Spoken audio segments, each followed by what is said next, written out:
260 dias de Jesus. Missão dos enviados emissários. Porque Paulo está dizendo o seguinte: se ele, quando o cordeiro desatou o guarda, aqui não tem arrebatado, aqui tem mártir.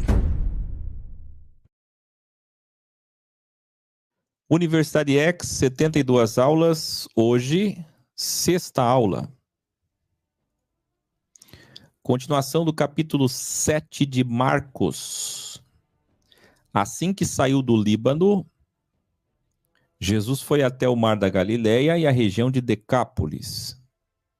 Ali algumas pessoas lhe trouxeram um homem que era surdo e mal podia falar. E aqui muitos revelares. Vamos lá, revelare. Aqui está o que é maior do que o tempo. É Senhor, até mesmo no sábado.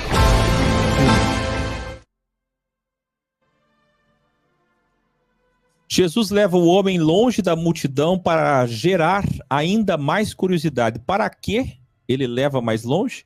Para gerar mais curiosidade e valor no que ele faz. Segredo não gera valor? Então veja, Jesus é o homem do revelar e do rasgar o véu. Jesus é a luz do mundo. Jesus é o pão da vida. Jesus não é trevas, é luz. Ele não é do esconder. Mas o tempo inteiro ele está escondendo. Você lê todos os evangelhos, o tempo todo ele diz: esconde, não conta, não fala, segredo, fecha a boca, não diz, não está na hora, não fala, fecha a boca, não fala. Para demônio ele fala isso, para daimon, para aluno ele fala isso, para curados ele fala isso, para a multidão ele fala isso. Qual o sentido? E até quando ele está diante de governantes, às vezes ele fala, às vezes ele se cala. Então, o que é isso? Como compreender um Jesus que é a revelação, mas é cheio de segredo? E isso é interessante, porque toda vez que você fala em filosofia, satanismo, que não sabe nem o que significa. Quando você fala em ocultar, ocultismo, satanismo. Mas Jesus era um ocultista revelador, porque é a hora de ocultar e a hora de revelar. Então veja que aqui ele vai curar várias vezes, hoje nós vamos ver, em segredo. E por que ele faz isso? Por que ele sempre chama a pessoa à parte? Você pode escrever aí, à parte. É importante. Acraseado, parte. Por quê? Porque para dar mais valor no que ele faz. Ao mesmo tempo, ele está transicionando aos poucos sua missão para se proteger do sistema religioso, não é isso? Ele tem que durar 3 anos e meio, ele sabe que todos estão procurando a cabeça dele. Jesus colocou os dedos no ouvido dele, nos ouvidos dele, quer dizer, alguma coisa como assim. Colocou os dedos nos ouvidos dele, em seguida cuspiu e tocou na língua do homem. Então, quer dizer, aí tem lá os pastores que cospem na boca das pessoas para curar hoje em dia. Olha o tamanho da tolice. Então ele cuspiu e pegou aquilo e tocou na língua dele. Por que tudo isso? Você imagina que se eu faço isso hoje ao vivo, é bruxo, é mago, tá vendo, satanista. Olhou para os céus e com um profundo suspiro disse, o aramaico já morto, efatá, abra, que significa abra. Com isso os ouvidos do homem se abriram, sua língua ficou livre e começou a falar corretamente, não como nas igrejas que o mudo fica, já está falando, pela glória de Deus, fala aí. Não está falando. Eu sei que eu estou falando porque eu estive na igreja há muitos anos e vi isso de perto. Mas aqui fala corretamente, na hora e perfeitamente. Jesus ordenou-lhes que não o contassem. Era para contar?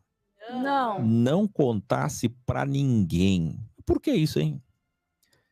Veja, a prova da revelação que supracitei. Contudo, quanto mais ele os proibia, Mas eles falavam.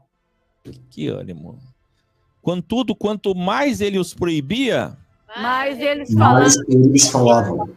mais eles falavam. Olha isso. Vê isso.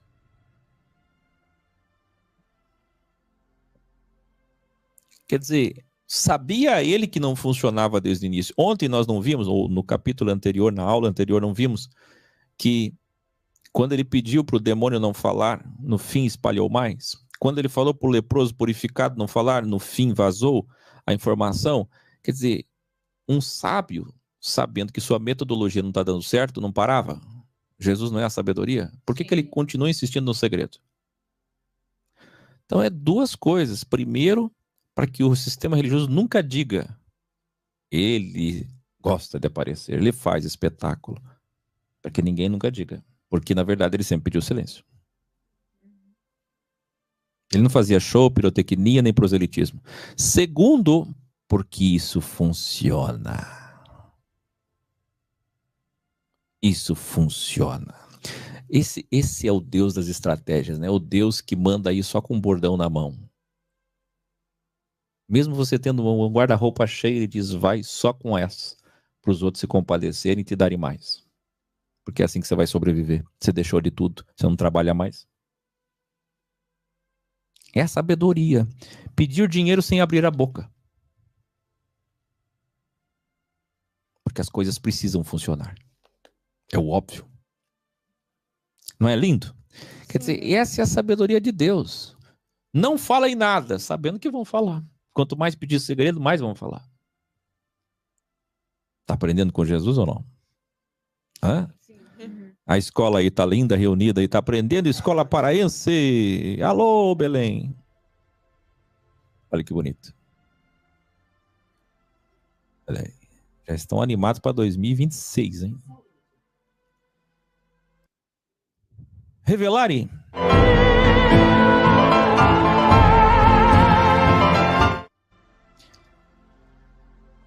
Ele não precisava nem de barro, nem de toque na língua, nem de cuspe. Mas ele fazia assim exatamente para quê também? Para que as acusações de curar com bruxaria e feitiçaria se espalhassem ainda mais entre os líderes religiosos. Não é isso que eles acreditavam? Então fala de uma vez, fala mais. Dando corda para as calúnias e difamações deles. Se é isso que vocês falam, então falem mais, vou dar mais motivo. Você sabe que eu sempre fiz isso. Todas as calúnias que teve contra mim desde 2012, eu deixava as coisas acontecer. As pessoas diziam, você é louco. Qualquer pessoa vai lá e se defende. É só você entrar, você sabe que o povo te ouve. Você entra ao vivo, se defende, na hora todo mundo vai escutar a tua versão e acabou. Eu dizia, não, ainda não. Deixa o povo, vamos ver o que o povo vai pensar. Vamos lá. Vamos ver o que o povo acha. Vamos dar corda. É bom, não é? Depois você chega e diz assim, e aí, povo? Se enforcaram? E é lindo isso que Jesus faz, hein? Marcos 8. Pedro prova que no dia da multiplicação de pães e peixes, a multidão que veio de várias nações, crianças, idosos, mães gestantes, pode imaginar? Doentes, estavam quase 3 dias, 72 horas sem comer. E se Jesus não fizesse nada, seria um escândalo imenso no seu trabalho messiânico, ou não é? Ia manchar o seu trabalho, não tinha como. Então vemos claramente que Jesus não realizou esse milagre como apenas caridade. Ou porque esta era a sua missão, a missão de ficar dando comida para pobre. Nós vemos isso numa série muito boa chamada Massaia. Ou como socialismo, comunismo, algum tipo de assistência social para ganhar votos como presidente de Israel. Mas sim para que não morressem de fome e depois comessem o verdadeiro e importante pão da vida, que é a sabedoria. Isso é maravilhoso. Sabe quantos enxergam assim? Quase ninguém. Quase ninguém. Porque está todo mundo aí achando que Jesus é assistencialista. E nunca foi. Você vê que quantas pessoas dizem, me dá uma esmola, me dá uma esmola. Quase todos que Jesus curou era alguém pedindo ajuda. E Jesus não dava. Ele curava, mas não resolvia a vida da pessoa. Não ia lá dar um emprego, arruma tudo. Arruma para essa pessoa. Todo ser humano merece uma casa, uma carroça, uma esposa. Arruma a vida dele, arruma a vida dele. É assim? Não. Já na região de Dalmanuta, os bíblias legalistas vieram interrogar Jesus pedindo que ele fizesse um sinal no céu. e provasse ser o Messias e não sinais na terra parecidos com bruxaria. Quer dizer, Jesus acabou de cuspir na mão e tocar nos lábios. Acabou de colocar nos ouvidos. Que bruxaria, hein?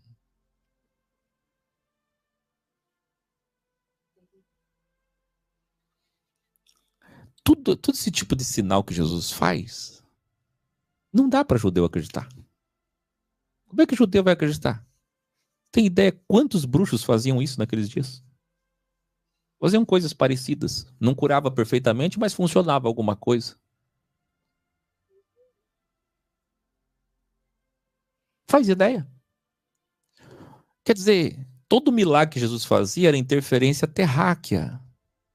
Eles diziam, não dá para acreditar em você desse jeito. Sempre tem que ter um óleo, uma água, uma terra, um dedo. Porque você não faz uma coisa lá no céu. Faz uma coisa de cima. Mexe com os céus. Daí a gente crê no Senhor. Mas ele suspirou profundamente e disse, porque esta geração religiosa pede um sinal miraculoso. Eu lhes afirmo que nenhum sinal será dado. Para que se espalhasse ainda mais que ele era satanista ou possuído pelo mal, Jesus agora em Betsaida cura um cego longe da multidão. De novo. Incrível. Ele curou um desse jeito, chamando a parte. Isso é bruxaria, hein? Isso é bruxaria. Aí ele vem, faz um sinal no céu. No céu não. Só esses aqui mesmo. Agora ele vai em Betsaida, outro lugar, e chama de novo a parte e faz a mesma coisa. Olha o que ele faz longe da multidão. Iluminaria. O que é mais fácil dizer? Os seus pecados estão perdoados? Ou levante-se e ande? Eita, que maravilha. Estou estreando um jeito novo de dar aula. Vamos ver. Assim, ó. Novamente longe da multidão, para valorizar ainda mais o que acontecia ali sob poucos olhos, cuspiu nos olhos, colocou as mãos sobre seus olhos e ele foi curado. De novo cuspir, meu Deus do céu! Você sabe que tem duas coisas aqui. Uma está aqui, ó, da Bíblia Original Codex, que diz que ele cuspiu no sábado porque na crença farisaica, na hora que a saliva entrava em contato com o barro, começava a formação de um novo ser, porque assim foi feito o homem. Então nem cuspir no chão você podia no sábado. E ele cospe de propósito para ensinar eles que isso não é importante. O segundo ensino é porque eles achavam que cuspir era obra de feitiçaria. E ele vai lá e cospe várias vezes para deixar, fomentar. Quer me chamar de feiticeiro? Vai lá, vai. Eu volto a perguntar, ele precisava cuspir? Não. É? Jesus disse ao homem, que corria e pulava, vá para sua casa direto, não passe pela multidão, gerando ainda mais curiosidade e valor. Eu pergunto, ele precisava fazer isso? Não. Vamos entender. Olha que maravilha. É sim e não, né? E por que é sim e não? Deixa eu explicar o sim e não primeiro. Por que é sim e não? Sim, porque estava gerando curiosidade e inflamando os religiosos que já desconfiavam de seus milagres. Não porque se quisesse, ele curaria sem tocar, é ou não é? Se quisesse, ele curaria sem tocar, cuspir ou qualquer outra tangibilidade. Não é? Sim. Agora vê que maravilha. Você pode imaginar uma multidão andando com ele, uns mais próximos, outros não. Vai imaginando comigo. Alguém pede, me cura. Sou cego.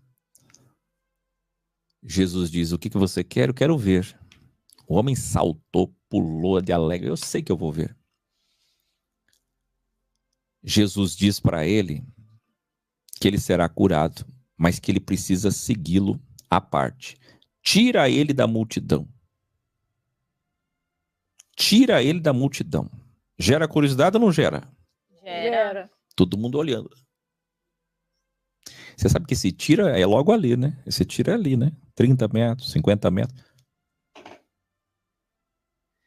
E os discípulos escoltando. Se ele falou que é para ficar longe, fica longe. Os discípulos escoltando. Né, Eudite? Longe, longe.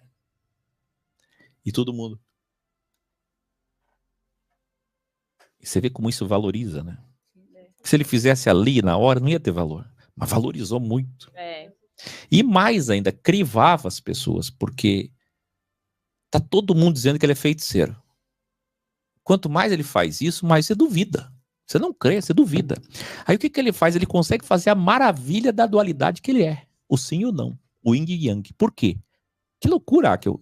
Não, olha o que eu tô falando e tô provando. Porque ele, ao mesmo tempo que tá fazendo um milagre, que é fazer um cego de nascença ver, um mudo falar, quer dizer, uma coisa incrível, ao mesmo tempo, ele está gerando dúvida para confundir. Quem disse que o sinal é para crer? É para crer e para descrer. É para salvar e condenar. Na mesma medida. Você conseguiu ver o que eu estou falando? É tão maravilhoso que ele pega... E o que ele faz? Ele faz o milagre que, se fosse feito diante de todos, compraria a fé das pessoas. De novo estou falando, de novo estou ensinando, e ninguém ensina isso. Estou ensinando de novo, compraria a fé das pessoas. Mas o que ele faz? Ele chama a parte, ele faz o toque. As pessoas estão olhando de longe e dizem, o que ele está fazendo de novo? Parece que eu ouvi falar que ele cospe.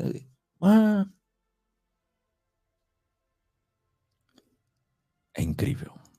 É incrível porque todos ali foram crivados na medida certa. Porque todos ali ficaram divididos entre aqueles que disseram, eu creio, porque o homem realmente não via.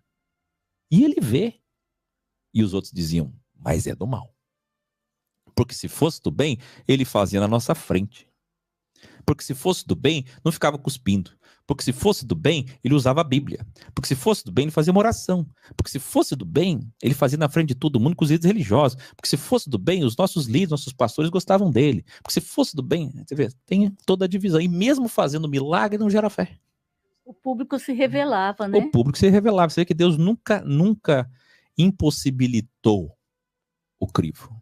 O milagre, isso é uma coisa importante. O milagre não pode impossibilitar o crivo. Por isso que os sinais que eles fazem nas igrejas é errado. Porque os sinais que eles fazem na igreja impossibilitam o crivo. O crivo tem que continuar. Você tem que continuar sendo crivado. Se é ou não é. Você crê ou não crê.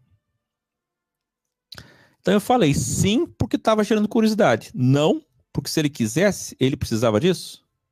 Ele não precisava. Agora, próximos de Cesareia de Filipe, andando, Jesus perguntou aos seus alunos, o que as pessoas estão dizendo que eu sou?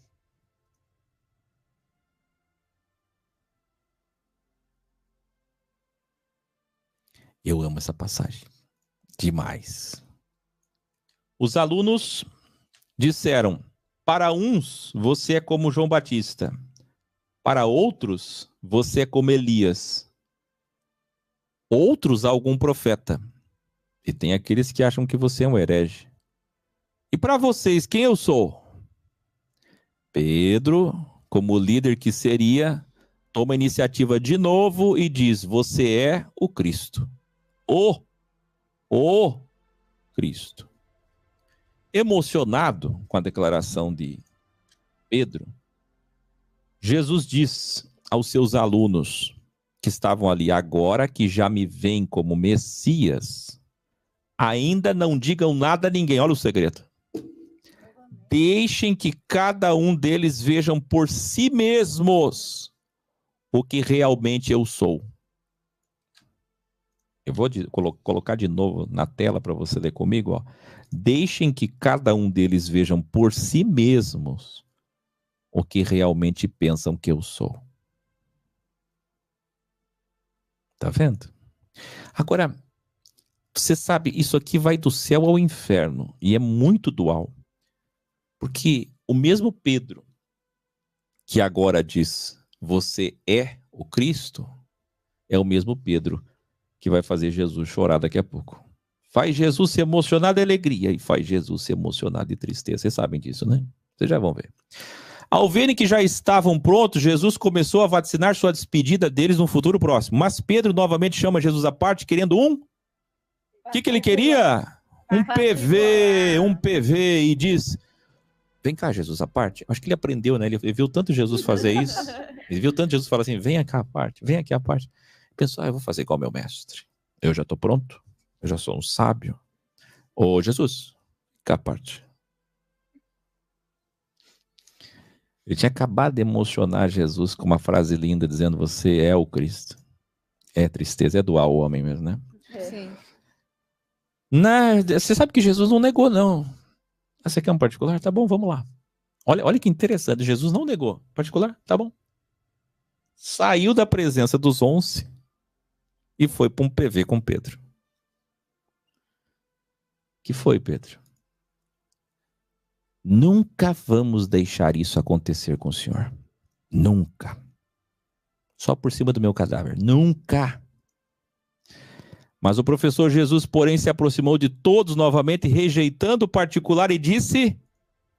Você vê, ele aceitou o particular por respeito. Quando ele viu o que Pedro vai falar, que é puro ego, ele sai do particular, traz Pedro de novo para o todo, olha para todos eles e diz, para Pedro e para todos, longe de mim esteja seu ego, Pedro. Você ainda vê como homem, não vê como Deus. Revelare. O melhor vinho que eu já provei em toda a minha vida.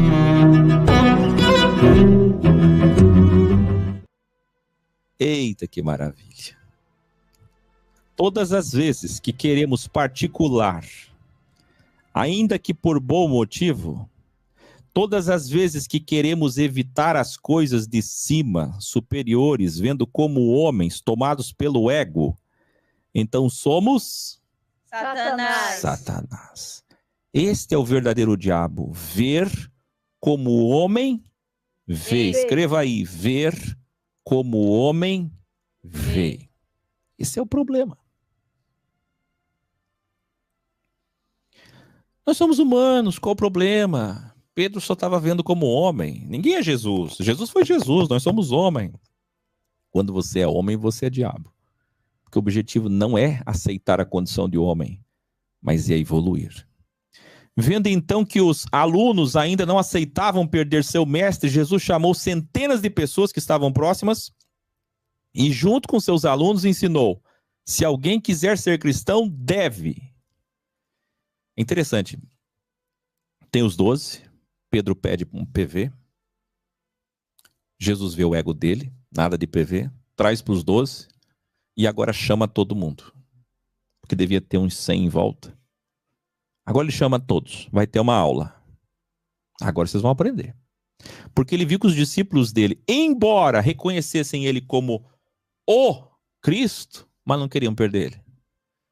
Chegaram na boa aula de entender que ele é o Cristo. Que maravilha, até que enfim chegaram lá. Mas não queremos perder o Senhor. Está faltando a segunda aula. Então a primeira aula é boa, é ou não é? Reconhecer ele como Cristo. A segunda aula não é boa, perder ele. Aceitar ou não a dualidade. Aqui foi a aula da dualidade para eles. Lembra que eu ensinei ontem 4 níveis de reconhecimento? Jesus, professor, depois os 3 que salvam, Messias, Filho de Deus e Deus. Eles chegaram a dizer, ele é o Cristo, representados pelo porta-voz Pedro. Os outros olharam para Pedro e disseram, é o Cristo, é o Cristo, é o Cristo. Já vimos tanta coisa, né? É o Cristo mesmo, claro, estamos seguindo o Cristo. E foi do céu ao inferno. Tu és o Cristo. Tu és o Cristo. Jesus se emociona. Que lindo, Pedro. E agora, Pedro me faz uma dessa. Logo em seguida. Professor. E está no mesmo contexto, no mesmo capítulo, do mesmo autor. Quem está narrando isso é Pedro. Fala. Caberia, nesse caso de Pedro, aquele seu ensino sobre a evolução da cepa, que no momento do auge do entendimento dele, o ego também que subiu junto ali. Sim, você vê como é que as coisas são, né? Ele evoluiu, entendeu que é o Cristo, mas o diabo evoluiu junto, dentro dele a sexta evoluiu junto e ele tropeçou. É assim que funciona. Se alguém quiser ser cristão, vamos aprender, primeiro, negar seu ego, seu diabo a si mesmo. Esvaziar seu copo, nascer de novo. Este é o verdadeiro batismo. Gente, é muito incrível, porque no mesmo capítulo está reconhecendo ele como Cristo, sendo chamado de Satanás agora. Porque lá quando ele reconhece como Cristo, Jesus, que não está escrito aqui, mas no outro evangelho está, quem te revelou não foi carne nem sangue, foi o Criador próprio. Que lindo. Foi altamente elogiado diante de todos. Você teve um revelar agora, Pedro, que lindo, isso desceu do céu no teu coração. Logo em seguida, sai daqui, Satanás, que ego você tem. Do céu ao inferno. E é dentro desse mesmo contexto que está escrito: renuncie o homem a si mesmo. Só que você sempre escuta isso e não sabe que está atrelado a Pedro. Porque é por causa do erro de Pedro que Jesus começa a dizer: renuncie a uma pastoral. Que é o que eu faço aqui. Quando eu vejo alguém errar, um professor, alguém, eu trago uma pastoral em cima daquele erro. Ele viu Pedro errar, Pedro estava cheio de ego, então ele trouxe uma pastoral para todos. E veja que ele chamou todos. Tem gente que diz: não traz impulso, professor, pastoral está errado, você gosta de pastoral. Já perdi aluno em Criciúma por causa disso, já perdi aluno na Suíça por causa disso. Tem um monte de gente que saiu do ex por causa disso, por causa de pastoral. Não aceita pastoral. Mas Jesus faz pastoral o tempo todo. Pedro errou, ele chamou todo mundo e disse: olha aqui, é meu principal professor. Mas está errado. Ele diz assim, se o homem não negar a si mesmo, ele está ensinando para Pedro. Ele está ensinando exatamente para o próprio Pedro. O erro que Pedro cometeu. Então, deve, número 2, carregar sua cruz e me seguir, andar sempre junto. 3, mas aquele que não me ouvir e quiser ser cristão pensando em si mesmo, no seu modo de viver, no seu modo de ver, esse se perderá. E se não quiser vencer seu ego por vergonha da verdade, então, no grande dia da sua morte, como falamos na série Anjo da Morte, eu me envergonharei dele. Aquele que negar seu ego, este se salvará. Tá vendo? Que coisa, né? É lindo, não é? Agora chegamos em Marcos 9. Pedro narra a transfiguração em delta, que já abordamos aqui em Mateus original, não é? Depois Pedro narra que os alunos de Jesus, ao descer do monte, depois de verem Moisés e Elias, perguntavam entre si o que significa ressuscitar dos mortos. Quer dizer, eles desceram, eles acabaram de ver Moisés e Elias, não é? Sim. Em vez deles, sabe? É um negócio assim, é incrível a evolução de cada um. Acabaram de ver tudo aquilo. E perguntando a questão da ressurreição dos mortos.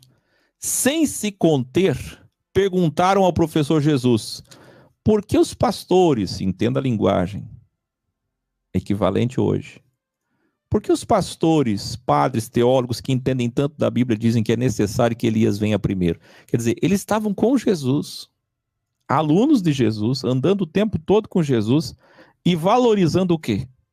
As mensagens lá de fora. Igual acontece hoje. Que tristeza, eles acreditavam mais na interpretação dos líderes que seu mestre.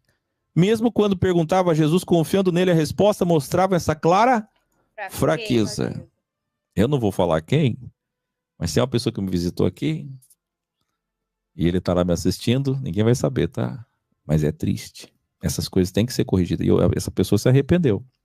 E ela estava aqui e aí ela disse: olha, eu tal pastor, que eu conheço muitos pastores, tal pastor disse isso dessa passagem. Eu falei, mas não é isso. Não, eu refutei o pastor, não é isso, é tal coisa. Eu falei, mas ainda não é isso. Essa passagem é outra coisa. Será? Eu me levantei da mesa. Eu falei, o que foi que você disse? Você está na nave mãe, na escola, na minha mesa, está cheio de Bíblia ali, você está na frente do autor, você diz que é meu aluno e me pergunta, será? Parei por aqui. E me levantei e saí.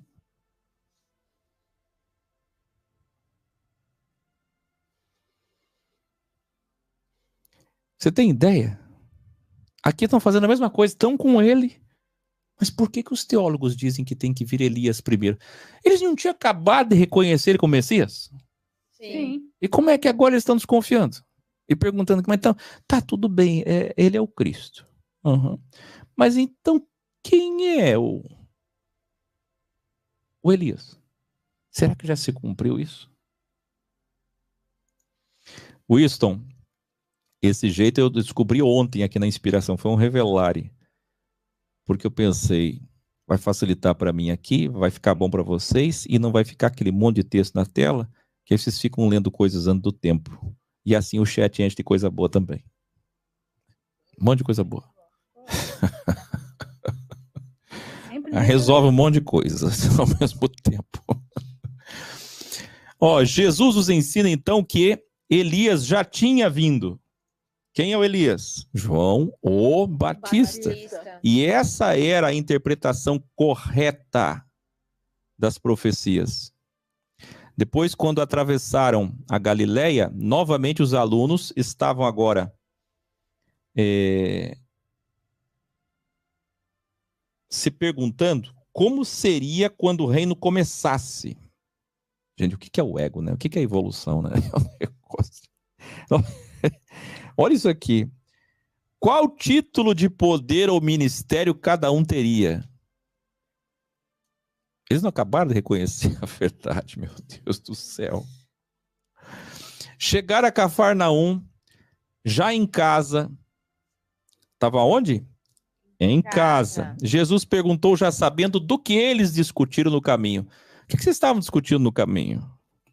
Nenhum deles quis responder, nem Pedro. Nessa hora, Pedro não tinha proeminência. Então, Jesus os refutou: se alguém quiser ser o primeiro, será o último e servo de todos. Isso não significa que você não pode estar na frente. Significa que você tem que estar na frente para servir o servo de todos. Que é para isso que fomos chamados. Então, Jesus, tomando uma criança, fala sobre saber esquecer e perdoar para entrar no reino. Para entrar no reino. E sabe que isso a gente já mostrou aqui, né? E apontando para o lixão de Jerusalém. Apontando para onde? Para o lixão de Jerusalém. Onde toneladas eram incineradas todos os dias. Hoje não mudou muito isso. Ele disse, estão vendo?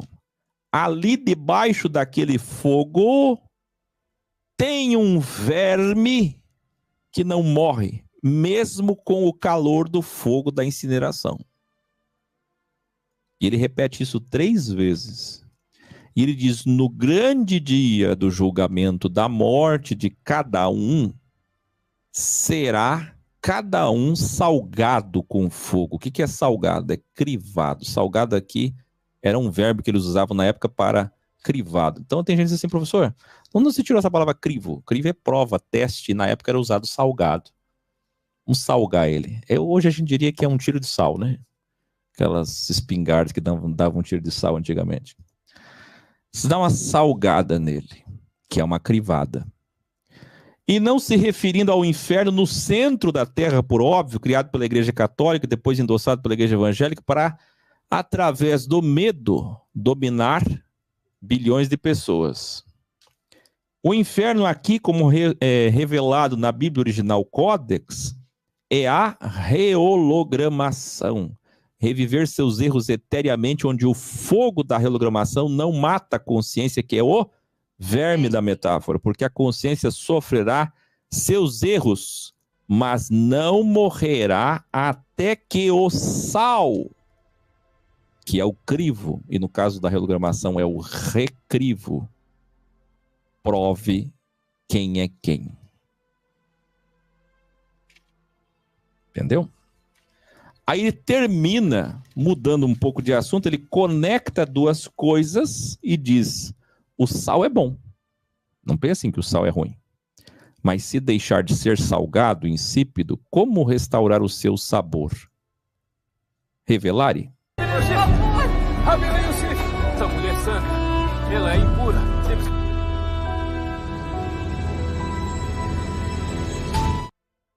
Diante de tamanha filosofia, amor à sabedoria, faço aqui uma pergunta emblemática a todos. Sobe o som, uma vez que os cristãos são o sal da terra que apodrece com seus erros, erra e maldade dos homens, quanto tempo o sal da terra que são os cristãos salvarão toda a carne? É toda a humanidade. Pergunta, não? Veja bem, para nós, o físico aponta o metafísico. Não é? Sim. Quanto tempo os cristãos verdadeiros vão preservar toda a carne humana até Jesus voltar e reinar? Quase 9 bilhões de pessoas. Quantos milhões são de fato cristãos? Porque tem 1,5 bilhão de cristãos de nome. E nós somos o sal da terra. Será que tem sal suficiente para proteger a carne? Porque na hora que esse sal não tiver mais protegendo a carne, porque a maioria dos cristãos são sal, insípidos.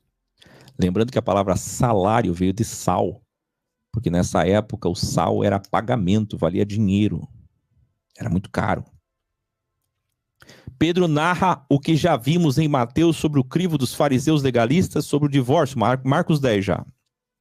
Quando hipocritamente eles se separavam e casavam novamente com contratos arranjados nos sinédrios, mandando embora suas esposas só porque não sabiam cozinhar arroz. Tá aqui. Então condenavam os outros, né? Não pode casar de novo. Mas eles davam um jeitinho e casavam com contratos destratados de cartório amparado pelo sinédrio da época. O cartório da época era o sinédrio. Jesus, dentro de uma armadilha bíblica e constitucional, disse: a separação permitida desde Moisés, olha o original, por causa da sexta humana. A separação permitida de Moisés, por causa da sexta humana, que é sexta humana? O que ele está falando? Sua Bíblia diz dureza do coração. O que é dureza do coração, meu filho? Sexta humana. A sexta, lado esquerdo do cérebro. Personalidade difícil, geniosa, involução. É lícita se houver infidelidade conjugal, que é a quebra do contrato de casamento. Aliás, o casamento é o próprio contrato. É até redundante. Pedro narra através de Marcos o ensino de Jesus sobre crianças e o jovem rico, como já abordamos. Antes de terminar a questão, deixar claro que essa questão fica evidente. Ele fala de porneia. Porneia moicheia. Quer dizer, a não ser adultério, infidelidade conjugal, quebra de contrato, distrato, a não ser, entre vírgulas, por porneia, que é infidelidade conjugal, que não é relação sexual contra a pessoa. Porneia é qualquer tipo de quebra de contrato. O que foi acordado e foi quebrado. Então, mentira, engano, violência, é por aí. Mas após o jovem rico ir embora triste porque era materialista, os alunos se queixam da dificuldade para entrar no reino. Jesus replica que mesmo parecendo impossível, os ricos podiam sim entrar no reino. E é interessante que tem toda uma satanização dos ricos aqui. O povo é tão burrinho, sabe? O povo que não quer evoluir, que só vai na igreja por bênção. Isso é até uma ofensa ao bicho chamado burro. Porque assim, ó, como podem ser tão evoluídos e ler uma coisa e ficar fixo naquilo? Olha os olhos. O jovem rico, tá vendo? Aí enche a igreja de pobre, é a igreja dos pobres.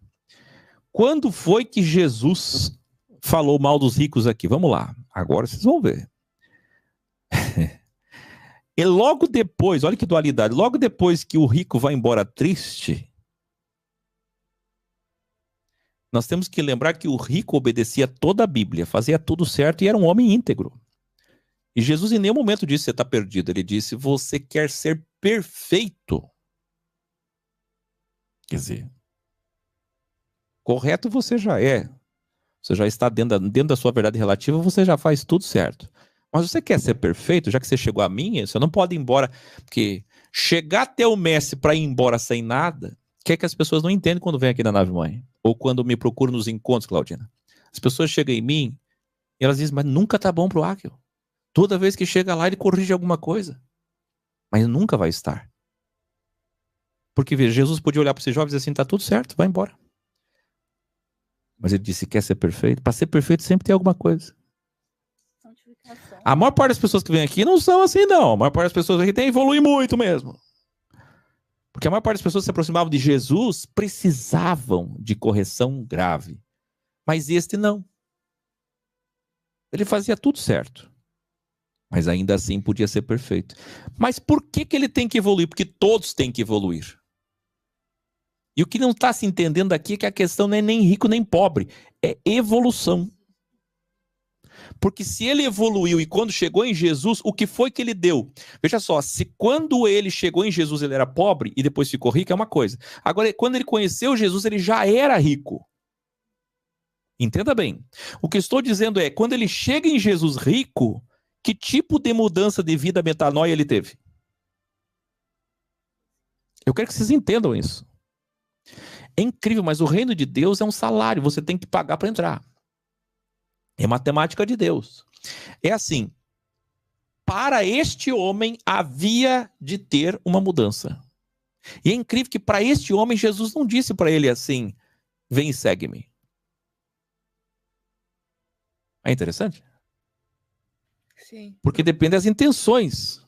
Professor, o que não te custa não te vale, Sim, né? a gente vai trazer já. Mas você está entendendo?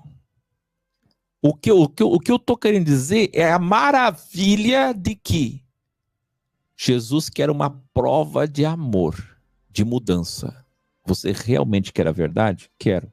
Eu sou a verdade, eu estou aqui. Então, já que você me reconhece como verdade, o que você está disposto a fazer? Prova aí.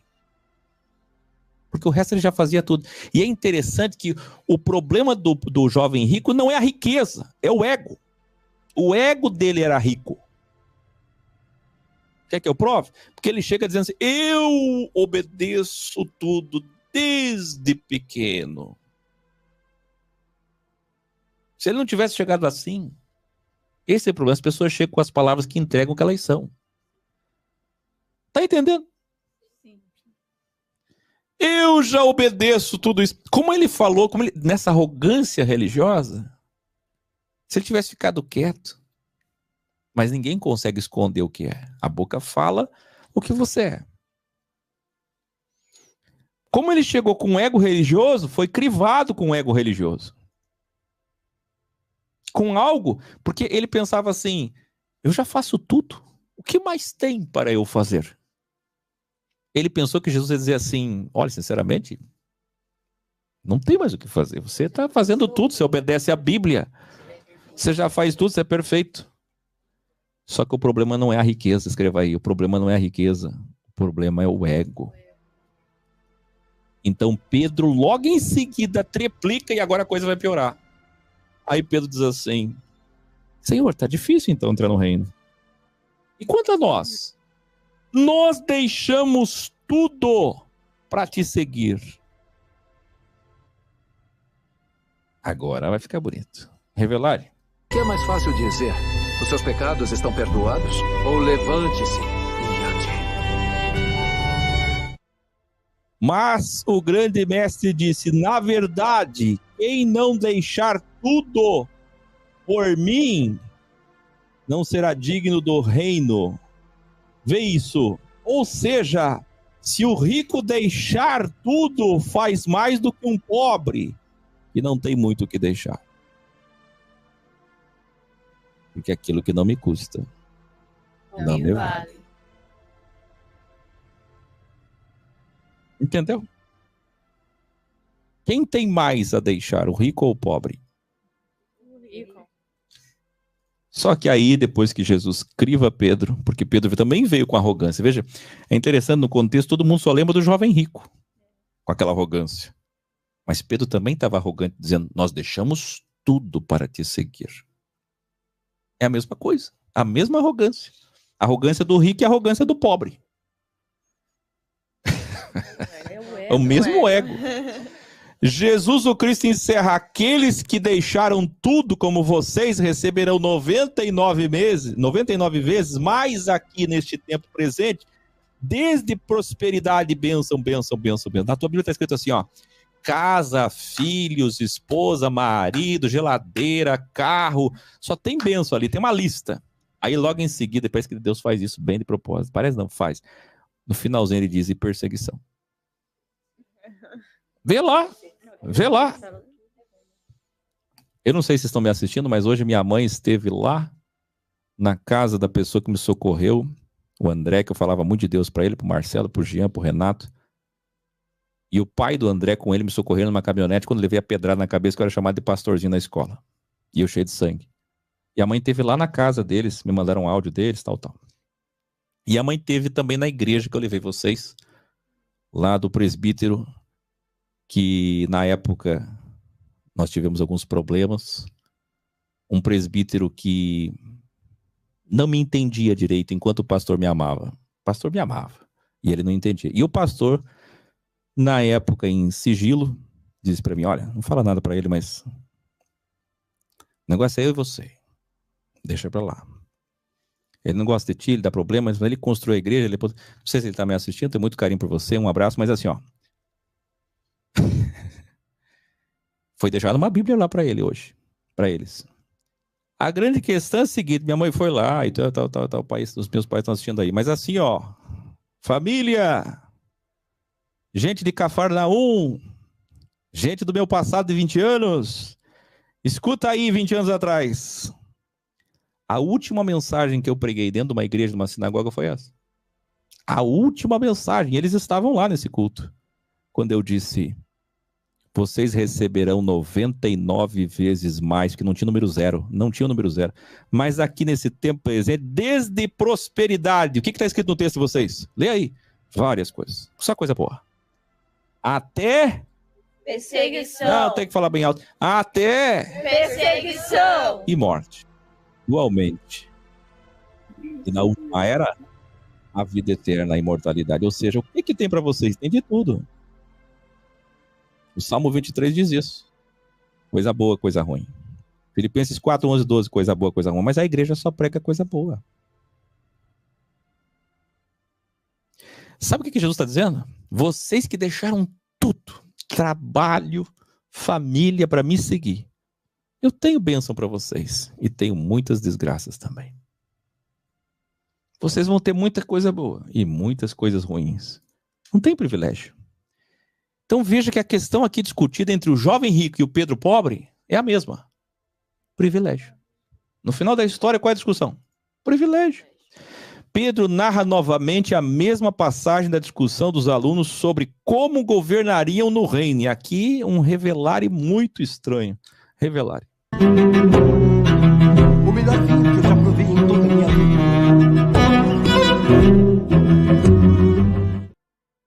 Por que estranho? Isso prova que os fragmentos da Bíblia foram mal compilados. Não uma, mas várias e várias vezes os textos de Marcos contam uma história que logo ali no capítulo posterior continua, como se fosse uma coxa de retalhos. Retalhos e textos. É ridículo a forma com que esses livros foram compilados. É o absurdo dos absurdos. Ele fala de criança, Jesus pegou uma criança, colocou no colo e começou a falar. Aí ele muda, aí o cego, paralítico, surdo, fariseus. Aí, Jesus pega uma criança, coloca no colo e volta de novo a história do Jesus. Aí ele fala, que nem aqui, eu estou falando da discussão de quem seria o maior do reino dos céus. Começa essa discussão, ele termina e vai um contexto, 2 contextos, 3 contextos, 4 contextos, volta. E eles estavam discutindo para saber quem seria o maior. Mas tudo de novo. Vocês sabiam que está assim na Bíblia? Isso prova quão mal compilado o negócio foi. Mas tá bom. Isso porque a Bíblia é sagrada. Sagradas são as palavras de Jesus. Todas as vezes que Jesus falou, é sagrado, é perfeito, é puro. Vamos aprender, vamos aprender. Em Jericó havia um cego. Como é o nome do cego? Quem sabe o nome desse cego que gritava? Bartimeu. Como é o nome do cego? Bartimeu. Não. Armadilha. Armadilha porque é o seguinte, vocês sabem que vocês que assistiram 200 aulas da série Moça, sabem que os maçons, eles assinam com significados porque aprenderam com o judaísmo. Então, por exemplo, lá, Spider-Man é o Homem-Aranha. Aí lá o Superman. Aí depois tem até aquele que trabalhava com genética. O Spearman. Porque o nome é sugestivo do que ele trabalha, do que ele é, do que ele faz, não é isso? Sim. Igual Jesus, o Cristo. Cristo não é sobrenome, Cristo é o que ele faz, o que ele é. Vai aprendendo. Aí quando a gente tem Nicodemos, não é o nome dele. É Nico, poder, demo, povo. Não é isso? A Talita não é o nome dela. Talita significa menina. Aí você fala Madalena. Madalena não é o nome dela. Madalena é senhora. Não é Maria Madalena, é Maria a senhora. E não tinha Nossa Senhora naquela época, não. Então aqui vocês falaram Bartimeu, mas Bar é filho em hebraico. Filho de Timeu. Exatamente, então não é o nome dele. Eu peguei vocês, não é o nome dele. Na verdade, em Jericó, Bartimeu, que é filho de Timeu. Ninguém sabe o nome dele, só sabe que é filho do Timeu. Quem é o Timeu? Não sei, é Timeu. Que era cego e estava sentado à beira do caminho pedindo esmolas, grita por Jesus, né? O que fez Jesus parar e curar aquele homem. Porque ele não parava de gritar, filho de Davi, filho de Davi, filho de Davi. Mas o que mais encantou Jesus não foi só ele gritar, mas gritar cada vez mais alto. E não só isso. Mas quando os seus próprios alunos disseram que faziam segurança, e estava tudo certo, eles faziam segurança. Mas quando os seus alunos faziam segurança e chegavam e diziam, cala a boca, ele gritava mais alto. Revelare. Bendito és tu, Rei do Universo, porque fizeste bem todas as coisas. Está deixando sua irmã tocar os pés dele, é degradante. Você não ouviu nada do que o professor disse? Revelare nas igrejas pensam que que Jesus admira no filho de Timeu é a expressão misericórdia de mim, mas na verdade é o reconhecimento insistente, mesmo depois de crivado, mesmo depois de pedir para ele calar a boca, e quem está pedindo são os próprios alunos dele, ele não para. É o reconhecimento insistente de vê-lo como o Cristo. Grita, o Cristo. Mestre, eu quero ver, pediu o cego. Pode ir, pois sua fé o curou. Imediatamente ele recuperou a visão e seguia Jesus pelo caminho. Valeu a pena curar ele ou não? Ele seguiu Jesus pelo caminho por um tempo. Depois, por certo, não tem a narração, Jesus disse, agora fica aí na sua cidade e divulga. O interessante é que lá na igreja o importante é se humilhar, se ajoelhar, chorar e dizer misericórdia, misericórdia. Grita, misericórdia de mim, Jesus me socorre, Jesus me ajuda, Jesus. Mas o que encantou Jesus foi o reconhecimento de quem ele era. Aí alguém vai dizer, então, professor, mas da igreja eu também digo, Jesus meu Salvador, Jesus meu Senhor, meu Rei. Mas hoje já não tem mais sentido. Naquela época tinha, porque ninguém acreditava nele. Naquela época tinha necessidade do reconhecimento. Hoje, para tocar o coração de Jesus, chamado Senhor Salvador não adianta mais. Naquela época, sim. Hoje, não. E é isso que as igrejas não entendem. Não entendem. As coisas mudaram, meu filho. Porque muda, evolui, e a adoração tem que ser exclusiva, inédita, do coração. Não é isso? Sim. Marcos 11. Aqui temos a narração que já abordamos da entrada política de Jesus sobre uma jumenta e depois a sua manifestação contra o sistema religioso no templo. Um ataque político, religioso. Pode ver que os dois estão juntos no mesmo tempo. Pedro revela que Jesus não só derrubou as mesas, tem um acréscimo de Pedro maravilhoso aqui, e esse sim é um acréscimo original, salvas que eu digo é para capturar ofertas, gasofiláceos, e utensílios sagrados de cobranças de ofertas e dízimos, mas também, Olha que interessante. Todo mundo lembra do Jesus que derruba, né? Todo mundo lembra do Jesus que derruba mesas.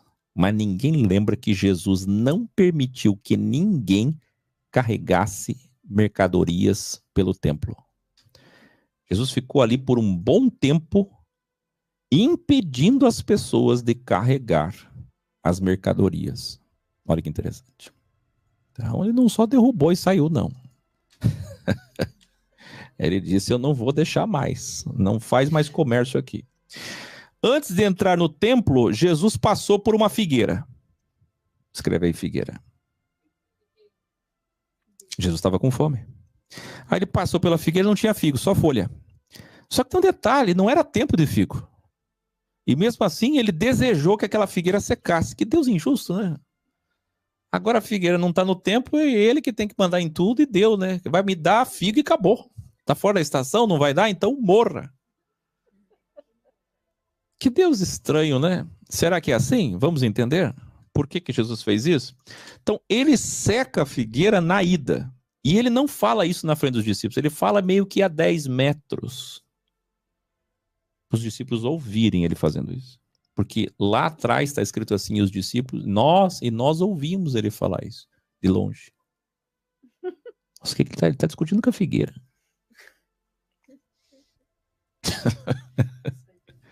O que ele está discutindo com a figueira? Na volta do templo, agora, depois que ele derrubou as mesas, Pedro disse, olha, professor, a figueira que amaldiçoou está seca até as raízes. Que incrível! Como fez isso? Na verdade, sequei essa figueira só para lhes ensinar na volta do caminho que tudo que desejarem de verdade realizarão. Orem e respondam sua própria oração.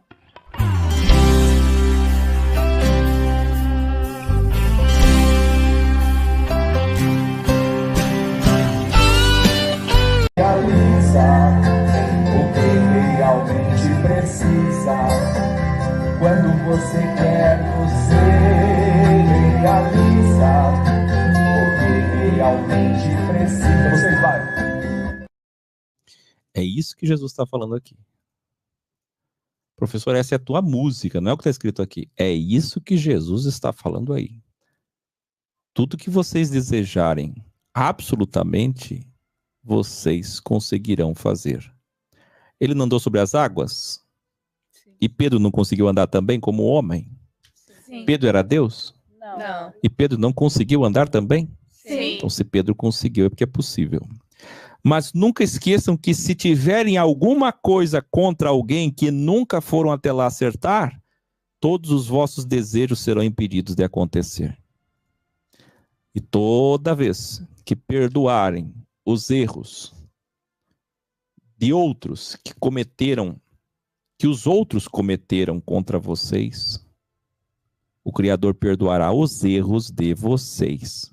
Toda vez que perdoarem os erros que outros cometeram contra vocês, essa é a matemática de Deus, uma das matérias mais importantes da filosofia X, da Bíblia original, Códex dos originais. Se alguém erra comigo, eu tenho uma oportunidade de perdão. E não é oportunidade de perdão só para a pessoa, mas para perdoar os meus erros, para que as minhas dívidas sejam perdoadas, que eu errei contra Deus, ou contra alguém, porque contra alguém é contra Deus. Marcos 12. Após falar sobre a metáfora dos vinhedos, Jesus diz aos religiosos que novamente os enfrentavam em público. Vocês nunca leram essa passagem da Bíblia? A pedra que os construtores rejeitaram tornou-se a pedra angular. O que é angular? Com ângulo. Esquina, delta.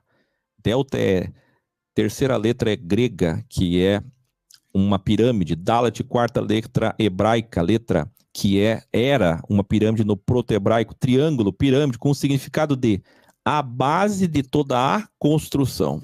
Então, pedra angular tem o significado piramidal e tem o significado de ser a pedra onde todo o edifício está alicerçado, montado, construído. E assim tem que ser com Jesus.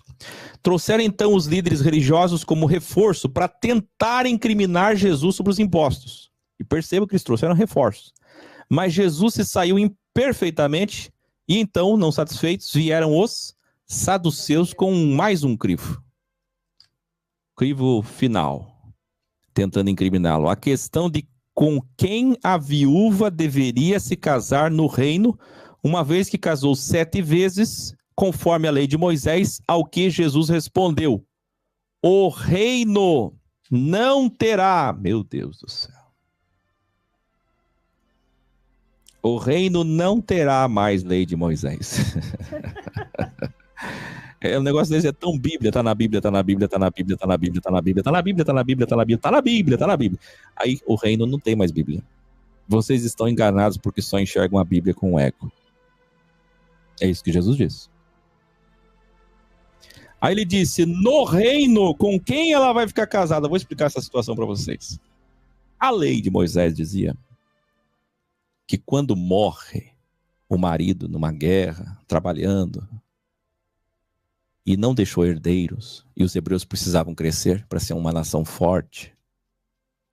Naquela época, quando estava começando a nação, não hoje, nem nos dias de Jesus, lá atrás, há 3.500 anos. Quando morria o homem, a mulher deveria se casar com o irmão do homem, se o irmão fosse solteiro. Caso ele não deixou herdeiros. Se ele deixou herdeiros, não. Como não deixou herdeiros, casava com o irmão. Mas o irmão também não deixou herdeiros. Aí foi casar com o outro irmão. E casou 7 vezes com 7 irmãos da mesma família e nenhum deixou herdeiro. E a pergunta dos saduceus, muito emblemática, é: com quem ela vai estar casada no reino? Que armadilha, né? E a resposta foi: vocês não entendem nada de reino. Vocês não entendem nada de Bíblia. Quem diz que vai ter Bíblia no reino? Entendeu? Aí ele diz assim: no reino não terá mais lei de Moisés. Vocês estão enganados, porque só enxergam a Bíblia com ego. Depois ele diz: no reino nenhuma viúva deverá se casar com irmãos do esposo para deixar herdeiros. Revelarem.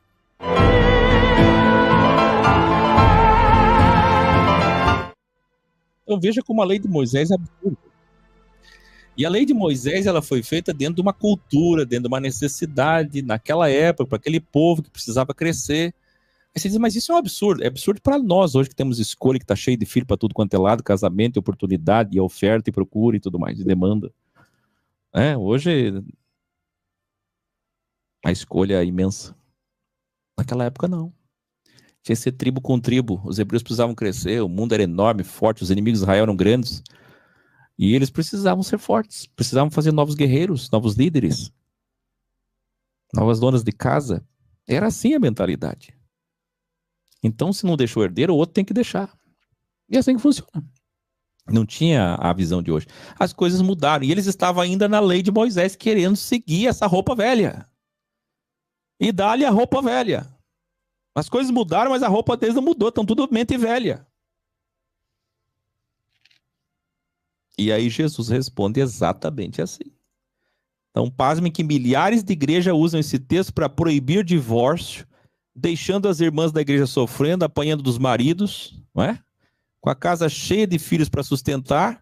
Por quê? Porque Jesus falou que no céu não tem casamento. Para encerrar, um teólogo, eu já vou falar. Não, no céu não tem casamento, mas é isso que ele falou? Primeiro, ele estava sendo incriminado em público. Ele não estava ensinando para o Áquil, para o Altair, para a escola de Belém. Ele não está ensinando para nós, para vocês aqui. Ele está respondendo os saduceus para não ser incriminado. Então, o destinatário é saduceus, não nós. A essência do que ele ensinou é para nós. A essência é: ele está calando a boca deles e dizendo: no reino nem Bíblia tem, nem casamento desse jeito. Quer dizer, não há mais necessidade desse tipo de casamento. Ele não está dizendo que no reino não tem casamento. Ele está dizendo que não há necessidade desse tipo. Tem que casar com o irmão de novo, e o irmão de novo, e o irmão de novo, para gerar filhos. Não tem isso lá. E aí o que as pessoas fazem? Pega esse texto e faz com que o divorciado, casado segunda vez, sabe Deus, cada um na sua intenção, porque também tem gente que seja condenado. Inclusive a Igreja Católica proíbe o divórcio até hoje.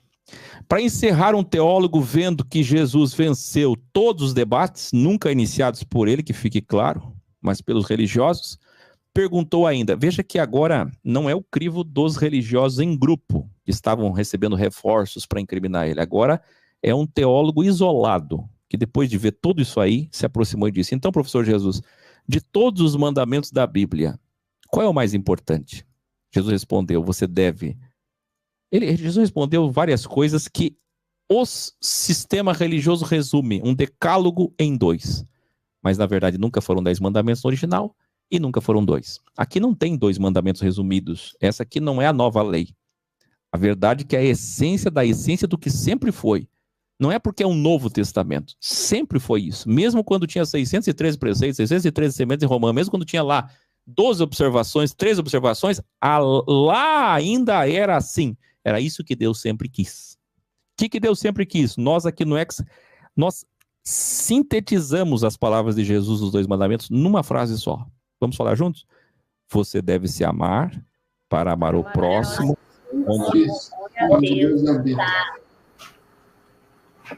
Que na verdade nós dizemos, eu me amo para amar o próximo onde Deus está. Eu me amo para, ênfase no para, amar o próximo onde, ênfase no onde Deus está. Esse é o resumo do que ele falou. Porque você sabe que próximo não é só a pessoa que anda próximo, que é família, que é amigo, que é vizinho, que é amigo. Próximo é aquela pessoa que precisa de você e você é que se faz próximo, você se aproxima. Então esse teólogo foi o único que reconheceu a resposta de Jesus como verdadeira, coerente e sábia. E por isso ouviu de Jesus, você não está longe do reino de Deus. Veja que Jesus ainda, mesmo depois de reconhecer, ele não olhou para o teólogo da igreja, era um líder do sistema religioso. Ele não olhou e disse assim, você já está no reino de Deus. Ele disse, você não está longe.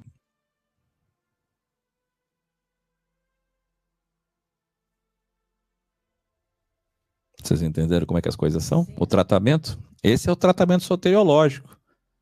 Não tem poupar, privilegiar ninguém, não. Você não está longe. Continua evoluindo que você vai chegar lá. Mas continua assim.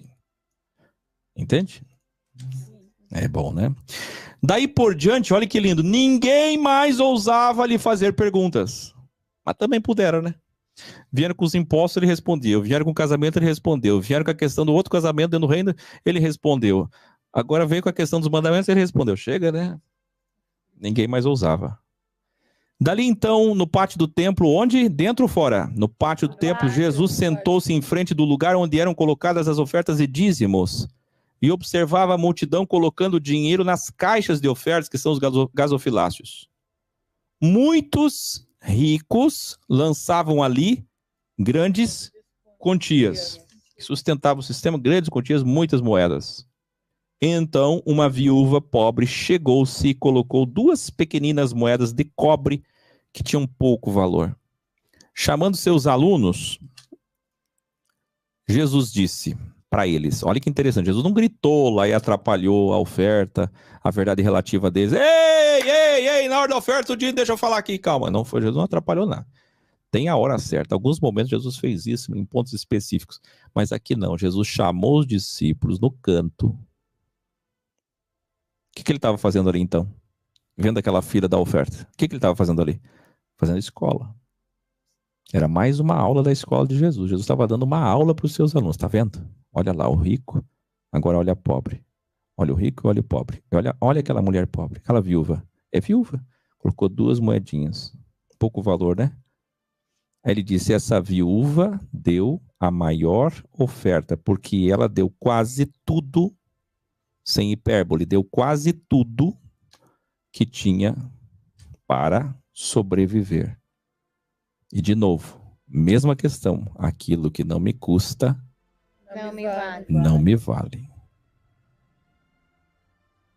Por quê? Veja que ora o rico está certo, ora o pobre está certo. Não é uma questão de rico e pobre. É de entrega, de doação, de adoração genuína. De vencer o ego, de esvaziar o copo. Não importa quem. Então nem ricos estão salvos, nem pobres estão salvos. Revelare.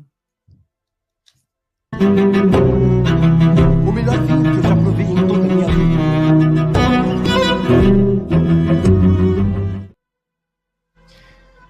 Vê Jesus no pátio do templo, respeitando a verdade relativa deles, os rituais e liturgias equivocados. Não estava tudo equivocado? Tudo errado, mas respeitando. Os erros das igrejas, mas não deixando de ensinar ali mesmo, para seus alunos, a verdade do Deus que sonda apenas as intenções de cada religioso que frequenta um templo.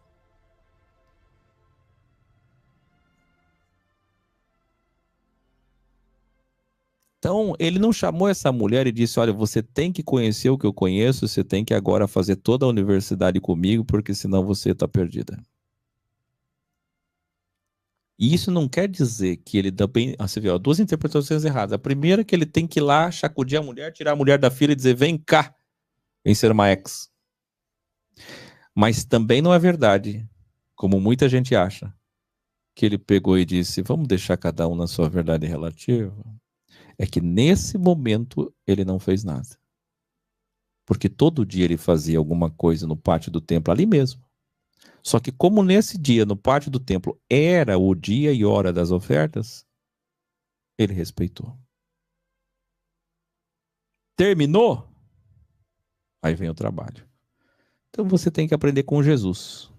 Nem anônimo, nem proselitista. Tem que falar o tempo todo, do jeito certo, na hora certa. E depende muito a reação, o ego. Quão cheio ou quão vazio o copo da alma está. É isso?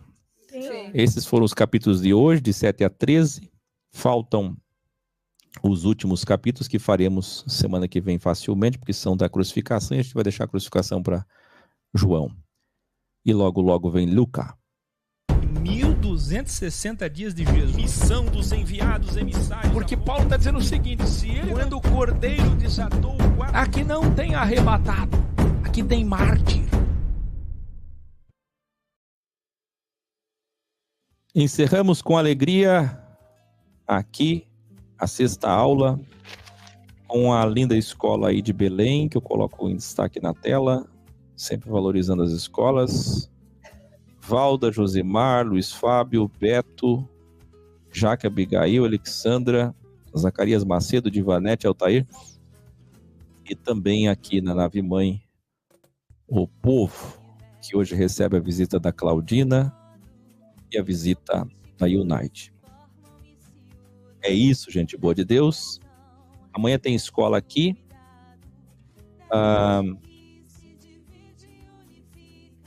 Domingo tem escolas em muitos lugares. Se informe no site ex.tv.br onde está uma escola. Se não tem, inicie. Segunda-feira, muito provavelmente, será a revisão das aulas 5 e 6 que fizemos em seguida. E vamos retomar os capítulos 13, 14, 15, 16, encerrar Marcos e começar Lucas. É muito denso esse começo, muito difícil. Marcos, depois Lucas, João, Atos, Romanos, Coríntios. Depois as coisas começam a ficar mais tranquilas, mais fáceis de abordar. Depois complica de novo com o Apocalipse. Aí vem toda a essência velho-testamentária, os graus extrabíblicos, porque são entendimentos para além da Bíblia. E aí fecha com as 72 aulas o entendimento perfeito. É isso? Sim. Então, muito boa noite. Boa noite.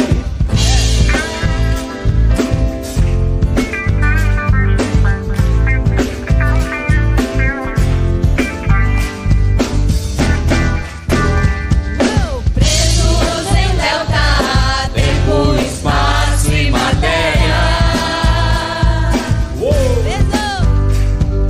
Presos em delta, tempo, espaço e matéria.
te tirar truma,